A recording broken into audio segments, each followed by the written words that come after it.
श्री शिवाय नमस्तुभयम। हर हर महादेव भक्तों, इस बार 23 जून को सोमवार, प्रदोष और मासिक शिवरात्रि तीनों एक साथ पड़ रही है और इस दिन का अगर कोई सबसे बड़ा उपाय है तो वह है एक बेलपत्र, हल्दी और चावल वाला उपाय।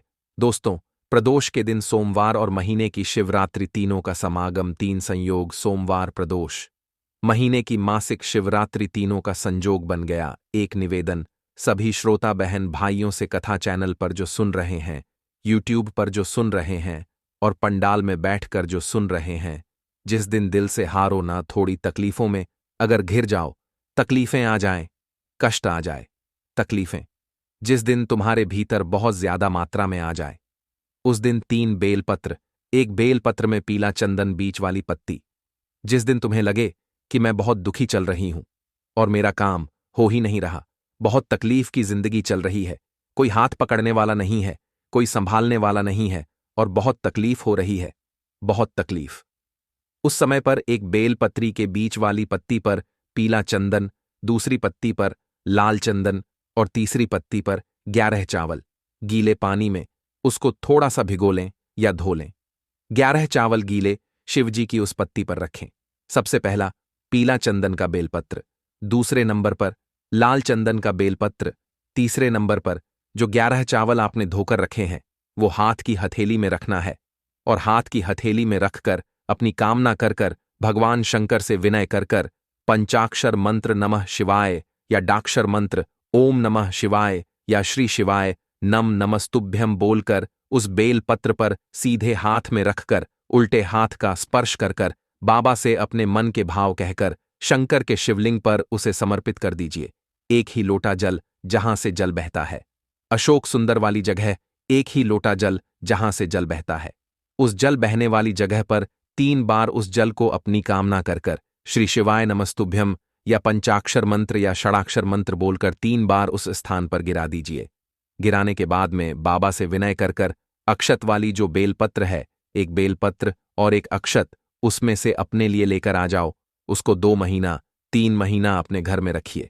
जितना भी दुख है धीरे धीरे बाबा समाप्त कर कर खुशियां घर में लेकर आता ही दुख समाप्त होगा, खुशियां घर में आएगी।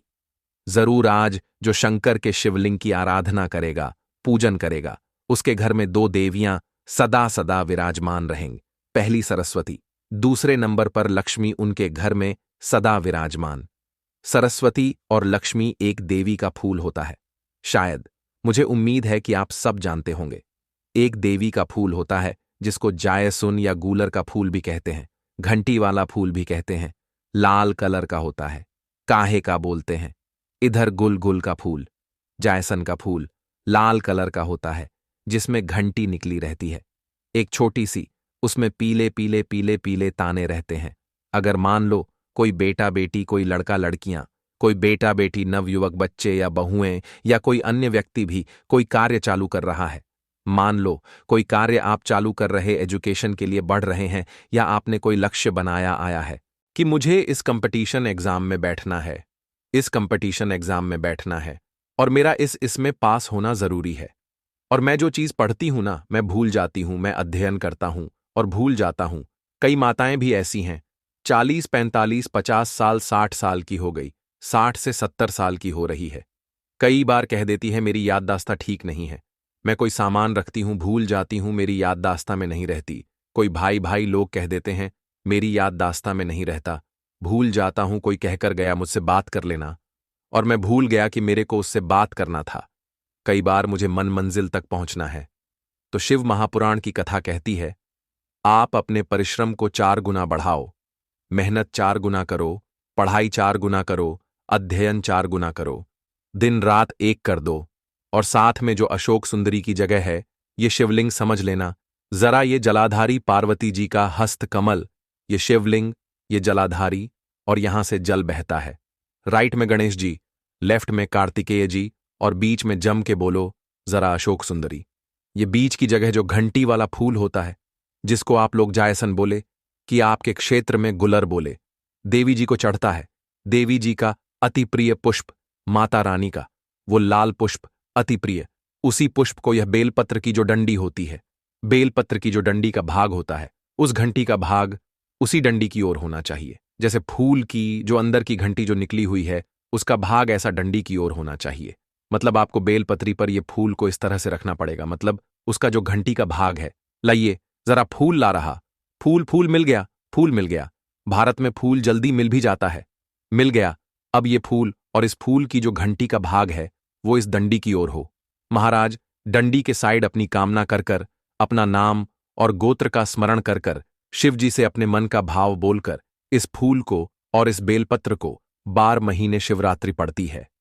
किसी भी शिवरात्रि पर अशोक सुंदरी वाली जगह पर शंकर के शिवलिंग की ओर, जो अशोक सुंदरी की जगह है, वहां पर डंडी और घंटी का मुख शिवलिंग की ओर होते हुए उस बेलपत्र को समर्पित करो। कब करना है? पहले 1 लोटा जल समर्पित कर कर, फिर यह बेलपत्र अपनी कामना कर कर बाबा से विनय कर कर, बाबा मेरा यह कंपटीशन एग्जाम है, मैं पढ़ूंगी, 4 गुना मेहनत करो, अध्ययन करो, अच्छी पढ़ाई करो, दिल से पढ़ो, रात दिन एक कर दो और 1 घंटी का पुष्प, 1 बेलपत्र, जब तक तुम्हारा एग्जाम ना आए, 4 महीना, 5 महीना, 3 महीना, प्रत्येक शिवरात्रि, हर महीने शिवरात्रि आती है, प्रत्येक शिवरात्रि पर समर्पित करो। आप अपने लक्ष्य तक पहुंचोगे ही, कोई रोक नहीं सकता आपको। आप अपने लक्ष्य तक, अपनी मंजिल तक पहुंच ही जाओ। बोल बम का नारा है बेटा, बेटियों का विवाह नहीं होता, उन बेटा बेटियों के लिए मान लो। अगर कोई ग्रह ऐसे हो गए कि भाई संबंध टूट गया और संबंध टूटने के बाद तलाक हो गया, होने के बाद दूसरा विवाह ही नहीं हो रहा, संबंध टूटने के बाद मंगल विवाह दूसरा हो ही नहीं रहा, प्रयास करिएगा मां। जगत जननी जगदंबा का हाथ इस तरह से रहता है। आपने दर्शन करे होंगे पार्वती मैया के शिव मंदिर में, तो पार्वती जी का हस्त कमल शंकर जी के साक्षी में हमेशा बंधा हुआ रहता है। शिव के साक्षी में महाराज प्रदोष काल में, प्रदोष के दिन, कभी भी किसी भी प्रदोष के दिन, वैसे तो मूल है इसमें सोम प्रदोष का वर्णन, सोमवार की जो प्रदोष पड़े उसका मूलता माना गया है। पर आप प्रयास करना कि किसी भी प्रदोष के दिन जिसका तलाक हो चुका हो, जिसका संबंध खराब हो चुका हो, संबंध हो ही नहीं रहा हो, वापस से सोम प्रदोष के दिन, जहां मां जगत जननी का हस्त कमल बंधा रहता है और शंकर भगवान का शिवलिंग है। आप लोगों ने कथा सुनी होगी कि सबसे पहली यज्ञ पवित्र संस्कार, सबसे पहला यज्ञ पवित्र संस्कार किसका हुआ था और किसने किया महाराज? सबसे पहला यज्ञ पवित्र माता ललिता देवी ने भगवान शंकर को यज्ञ पवित्र धारण करवाया। मां ललिता देवी सूत्र बनाकर अपने हस्त कमल से भगवान शंकर के सम्मुख में बिठाकर भोलेनाथ जी के हस्त कमल से स्वतः सूत्र बनाया। भगवान शंकर प्रसन्न हो गए थे, बहुत प्रसन्न भोलेनाथ जी। इसलिए शंकर भगवान ने ललिता देवी को 2 वर दिए थे, एक किसी का अश्रु नहीं देखूंगा, दूसरा जो यज्ञ पवित्र समित समर्पित करेगा या जो पवित्र का भाव जो मुझे देगा, उसके जीवन में बाधाओं को हर लूंगा। इसलिए आज भी हिंदू धर्म में देवताओं को जो यज्ञ पवित्र चढ़ाया जाता है वो उलझा हुआ नहीं होना चाहिए। देवताओं को जो यज्ञ पवित्र चढ़ता है उसको सुलझा कर चढ़ाया जाता है, समर्पित कर। अब कई कई विद्वान ब्राह्मण ऐसा कैसे यज्ञ पवित्र में हल्दी लगाकर छुड़वा देते हैं, परंतु वो उलझा हुआ रहता है। वो सुलझा हुआ अगर चढ़ाएगा तो जो जजमान पूजन कर रहा है, जो जजमान पूजन में लगा हुआ है, उसको पूर्ण फल की अनुभूति हो, पूर्ण फल का प्राप्ति हो और ब्राह्मण भी बंधन से मुक्त हो। ललिता देवी तो हमारे यहां भोम सोमवार का जो प्रदोष हो, उस प्रदोष के दिन जिसका मंगल विवाह नहीं हो रहा है, सारी तकलीफें झेल रहे हो, बहुत कष्टप्रद हो, तो मां का जो हस्तक कमल है, उस हस्तक कमल से लेकर शंकर भगवान के शिवलिंग तक एक कच्चे सूत की धार बनाई जाती है। महाराज 6 धार कच्चे सूत की बनाई जाती है। यहां शंकर भगवान का शिवलिंग है, यहां माता का हस्तकमल है। हस्तकमल से चालू होकर, शिवलिंग से चालू चालू होकर हस्तकमल ऐसी 6 धार बनाई जाती है और धार बनाकर उस धार पर माखन का लेपन किया जाता है। भगवान शिव का, जैसा ललिता माता ने भगवान शंकर से वर प्राप्त करा था, उसी तरह फिर उस लेपन को लगाने के बाद उसको उतारकर, उसी को लपेटकर शंकर भगवान पर उसको चढ़ा दिया जाता है। मात्र अपनी मंगल विवाह की कामना कर कर अगर कोई कुंवारी अवस्था में कर रहा है तो उसमें हल्दी लगाए, और अगर कोई शादी होने के बाद, संबंध टूटने के बाद दूसरी शादी के लिए कर रहा है तो उसमें हल्दी ना लगाएं। बस इतना अंतर रहता है। शिव की उपासना का जो महत्व हमारे सनातन धर्म में बताया गया है, उसे शब्दों में समेटना बहुत कठिन है। हर सोमवार, विशेषकर सोमवार प्रदोष व्रत और मासिक शिवरात्रि का दिन भगवान शिव को प्रसन्न करने के लिए अत्यंत प्रभावशाली माना गया है। शिव अनंत हैं, भोले हैं, सरल हैं और अपने भक्तों की सच्ची भावना पर तुरंत प्रसन्न हो जाते हैं। इसी सरलता में ही उनकी गूढ़ता छिपी है। कहते हैं कि शिवजी के लिए कोई भी विधि कठिन नहीं है, बस मन सच्चा होना चाहिए, श्रद्धा में दृढ़ता होनी चाहिए और विश्वास अटल होना चाहिए। इस कथा के माध्यम से मैं आपको उन दिव्य उपायों की यात्रा पर ले चलता हूं जिन्हें करने से जीवन में सुख, शांति, समृद्धि और सभी प्रकार के कष्टों का निवारण सहजता से संभव हो जाता है। सुबह का समय था। गांव के बाहर छोटे से शिव मंदिर के प्रांगण में मंद मंद वायु बह रही थी। मंदिर के ऊपर लगे घंटे की हल्की ध्वनि जैसे आसमान में गूंजती थी। मंदिर की सीढ़ियों पर बैठी बूढ़ी अम्मा अपने पोते को शिवजी की कहानी सुना रही थीं। वह बोली, बेटा, शिव का नाम इतना प्यारा है कि केवल उनके नाम का उच्चारण भी अनंत पापों का नाश करता है। प्रदोष के दिन या मासिक शिवरात्रि के दिन तो उनकी महिमा और भी बढ़ जाती है। यदि इन पावन तिथियों पर सच्चे मन से उपाय किए जाए तो भगवान शिव तुरंत प्रसन्न होकर मनोकामनाओं की पूर्ति करते हैं। अम्मा बोली, आज मैं तुझे 3 ऐसे दिव्य उपाय बताऊंगी जिन्हें करने से हर प्रकार के दुख का अंत संभव हो जाता है। सबसे पहला उपाय बहुत ही सरल है, जिसमें केवल सफेद फूल की आवश्यकता है। यह उपाय स्वयं भगवान शिव ने पार्वती जी को बताया था, जब माता ने उनसे पूछा कि ऐसा कौन सा सरल साधन है जिससे मनुष्य अपने समस्त दुखों से मुक्त हो सके। शिवजी मुस्कुराकर बोले, हे पार्वती, जो भक्त सोमवार के दिन, विशेषकर प्रदोष व्रत के दिन या मासिक शिवरात्रि पर मेरे शिवलिंग पर सफेद फूल अर्पित करता है, उसके समस्त ग्रह दोष, रोग, बाधाएं और दरिद्रता दूर हो जाती है। सफेद फूल अर्थात शुद्धता का प्रतीक, सफेदी मन की पवित्रता का द्योतक है। जब कोई भक्त सुबह स्नान करके शुद्ध वस्त्र धारण कर बेलपत्र और सफेद पुष्प लेकर शिवलिंग पर जलाभिषेक करता है, उसके बाद प्रेमपूर्वक सफेद पुष्प चढ़ाता है और ओम नमः शिवाय का जप करता है, तब वह सारे दुखों से मुक्त हो जाता है। यहां एक बात ध्यान रखना आवश्यक है कि फूल तोड़ते समय भी मन में पवित्रता रखनी चाहिए। प्रातःकाल सूरज निकलने से पहले पुष्प तोड़ना उत्तम माना गया है। सफेद अपराजिता, सफेद कनेर, सफेद कमल या किसी भी श्वेत पुष्प को विशेष रूप से शुभ माना जाता है। अम्मा की बातें सुनकर बालक ने उत्सुकता से पूछा, अम्मा, क्या केवल फूल चढ़ाने से ही सब कुछ ठीक हो जाता है? अम्मा मुस्कुराकर बोली, बिल्कुल बेटा, जब फूल के साथ मन का पुष्प चढ़ता है तब प्रभाव कई गुना बढ़ जाता है। यदि मन में ईर्ष्या, क्रोध, लोभ या द्वेष है तो केवल शारीरिक क्रियाएं दिखावा रह जाती हैं, परंतु जब प्रेम, भक्ति, समर्पण और श्रद्धा से चढ़ाया जाता है तब वही छोटा सा पुष्प भी भगवान के हृदय को स्पर्श कर लेता है। फिर अम्मा ने दूसरा उपाय बताया, जो शिवजी की विशेष कृपा प्राप्त करने का अत्यंत गूढ़ उपाय था। यह उपाय है दीपक का। विशेषकर तांबे या पीतल के पात्र में शुद्ध घी का दीपक लेकर सोमवार प्रदोष व्रत की संध्या के समय शिवलिंग के सामने दीप प्रज्वलित करना। उस दीपक को जलाते समय मंत्र पढ़ना, दीप ज्योति पर ब्रह्म दीप ज्योति जनार्दनः दीपो हर्तु में पापम दीप ज्योति नमोस्तुते। जब दीपक जलता है तो केवल प्रकाश ही नहीं देता, बल्कि वातावरण की नकारात्मक ऊर्जा को भी समाप्त करता है। जब भक्त अपने समर्पण भाव से यह दीप जलाता है तो उसकी सारी बाधाएं शणैः शणैः समाप्त होने लगती हैं। घी का दीपक शुद्धता का प्रतीक है और तांबे अथवा पीतल के पात्र में जलाया जाए तो इसका प्रभाव कई गुना बढ़ जाता है। इस दीपक के प्रकाश में बैठकर 108 बार एयूएम नमः शिवाय का जप करें, फिर अपनी इच्छाओं को भगवान शिव के चरणों में अर्पित कर दें। अम्मा बोली, बेटा, दीपक की लौ में केवल घी नहीं जलता, उसमें हमारे पाप, हमारे दुख, हमारे भय भी जलते हैं। यह लौ जैसे ही ऊपर उठती है वैसे ही हमारे जीवन के संकट भी ऊपर उठकर समाप्त हो जाते हैं। बालक मंत्र मुग्ध होकर सुन रहा था। अब अम्मा ने तीसरा उपाय बताया। यह उपाय थोड़ा रहस्यमय था, लेकिन उतना ही प्रभावशाली। यह उपाय था एक विशेष अर्घ्य का। अम्मा बोली, सोमवार प्रदोष अथवा मासिक शिवरात्रि के दिन रात्रि के समय शिवलिंग पर जल चढ़ाते हुए उसमें थोड़ा सा दूध, एक चुटकी चावल के दाने और थोड़ी सी मिश्री मिलाकर अर्घ्य देना चाहिए। अर्घ्य देते समय यह प्रार्थना करें, हे महादेव, जैसे यह मिश्री जल में घुलकर मधुरता फैलाती है, वैसे ही मेरे जीवन में सुख, शांति और मधुरता बनी रहे।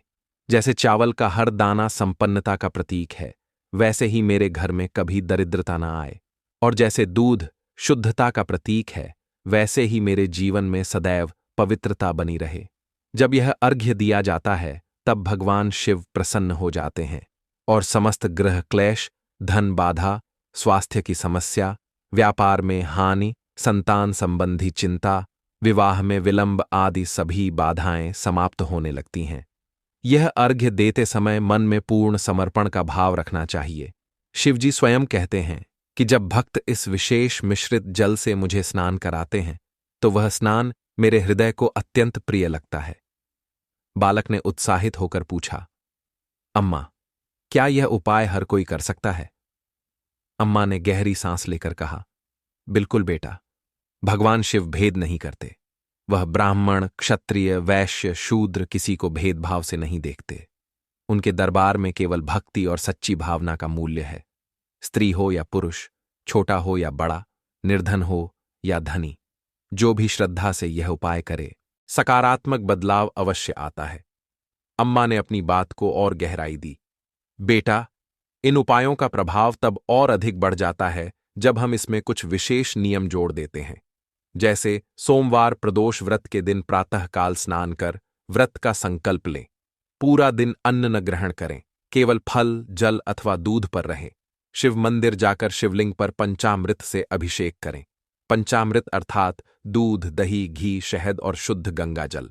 फिर बेलपत्र, सफेद फूल अर्पित करें और एयूएम नमः शिवाय का जप करें। रात्रि में शिव चालीसा, रुद्राष्टक अथवा महामृत्युंजय मंत्र का पाठ करें। फिर मासिक शिवरात्रि पर भी इसी भांति रात्रि जागरण करें। घर पर भगवान शिव का चित्र अथवा शिवलिंग स्थापित करें। रात्रि के प्रथम प्रहर में जलाभिषेक करें, दूसरे प्रहर में दूध से अभिषेक करें, तीसरे प्रहर में दही से और अंतिम प्रहर में शहद से। हर अभिषेक के बाद एयूएम त्र्यंबकम यजामहे का जप करें। फिर अंत में मिश्री, चावल और दूध का वह अर्घ्य अर्पित करें जो मैंने तुझे सिखाया। ऐसा करने से भगवान शिव स्वयं अपने गणों के साथ भक्त के घर पधारते हैं। अम्मा की बात सुनकर बालक ने कहा, अम्मा, अगर हम यह तीनों उपाय कर लें तो क्या भगवान शिव हर दुख हर लेंगे? अम्मा के नेत्रों में करुणा भर आई। उसने कहा, बिल्कुल बेटा, भगवान शिव बड़े भोले हैं, इसीलिए तो उन्हें भोलेनाथ कहा जाता है। वह अपने भक्तों को कष्ट में नहीं देख सकते। जो भी भक्त नियमपूर्वक श्रद्धा से इन तीन उपायों को करता है, उसका जीवन चमत्कारों से भर जाता है। जहां पहले दरिद्रता थी, वहां धन धान्य भर जाता है। जहां गृह कलह था, वहां प्रेम और शांति फैल जाती है। जहां असफलता थी, वहां सफलता के द्वार खुलने लगते हैं। परंतु यह सब तभी होता है जब मन शुद्ध हो, आचरण सात्विक हो और श्रद्धा अडिग हो। अम्मा ने फिर एक रहस्य की बात बताई। बेटा, भगवान शिव को प्रसन्न करने का सबसे बड़ा रहस्य है क्षमा भाव। जीवन में किसी से भी द्वेष मत रखना। यदि किसी ने बुरा किया भी हो तो उसे शिव के चरणों में छोड़ देना। जैसे गंगा की धार सब कुछ धो देती है, वैसे ही क्षमा का भाव मन की कालिमा धो डालता है। इसीलिए यदि कोई शिव उपासना करता है परंतु मन में द्वेष रखता है तो उसकी पूजा अधूरी रह जाती है। बालक ने अम्मा के चरणों में सिर झुका दिया और बोला, अम्मा, मैं प्रतिज्ञा करता हूं कि मैं हर सोमवार, प्रदोष और मासिक शिवरात्रि पर इन तीनों उपायों को करूंगा। सफेद फूल से शिवलिंग का पूजन करूंगा, दीपक जलाऊंगा और विशेष अर्घ्य अर्पित करूंगा। मैं अपने मन को भी पवित्र रखूंगा। अम्मा के नेत्रों से अश्रु बहने लगे। उसने आशीर्वाद देते हुए कहा, बेटा, जब तेरा मन स्थिर रहेगा, श्रद्धा अडिग रहेगी, तो देखना भगवान शिव तेरे जीवन को हर सुख से भर देंगे। तेरे सारे भय, तेरा हर संकट दूर हो जाएगा। वह दिन बीत गया। बालक बड़ा हुआ। उसने अम्मा के बताए तीनों उपायों को जीवन भर अपनाए रखा। धीरे धीरे उसके जीवन में जो परिवर्तन आए वह पूरे गांव के लिए प्रेरणा बन गए। पहले जो परिवार आर्थिक संकट में था, वहां धन की वर्षा हुई। पहले जहां गृह कलह था, वहां प्रेम और मिठास बस गई। जहां स्वास्थ्य संबंधी बाधाएं थीं, वहां सब कुछ ठीक हो गया। गांव के लोग यह देखकर हैरान थे। एक दिन गांव का पुजारी उसके घर आया और बोला, बेटा, मुझे बताओ कि आखिर तूने कौन सा बड़ा तंत्र किया, कौन सा गुप्त मंत्र सिद्ध किया जिससे इतना बड़ा चमत्कार हुआ। बालक मुस्कुराकर बोला, पंडित जी, मैंने कुछ नहीं किया, मैंने बस भोलेनाथ पर भरोसा किया। हर सोमवार प्रदोष और मासिक शिवरात्रि पर सफेद फूल अर्पित किया, दीपक जलाया और वह विशेष अर्घ्य दिया। अम्मा के बताए नियमों का पालन किया, शेष तो महादेव की कृपा है। पंडित जी चकित रह गए। बोले, बेटा, यही तो असली तंत्र है, भक्ति का तंत्र। भगवान शिव को मंत्रों की जटिलता से अधिक मन की सरलता प्रिय है। यह कथा सुनकर जो भी भक्त इसे अपनाएगा, उसके जीवन में भी वही चमत्कार होंगे। शिव सदा अपने भक्तों के रक्षक हैं। जो सच्चे मन से भक्ति करता है, उसके पीछे शिव का हाथ सदा रहता है। यही तो भोलेनाथ की महिमा है। अब जब भी सोमवार, प्रदोष या मासिक शिवरात्रि आए, आप भी इन 3 दिव्य उपायों को अपने जीवन में अपनाइए। सफेद पुष्प का अर्पण, घी का दीपक और मिश्री दूध चावल का विशेष अर्घ्य, ये 3 उपाय आपके जीवन के अंधकार को दूर कर उजाले की ओर ले जाएंगे। महाकाल आपके जीवन में सदा कृपा बनाए रखें।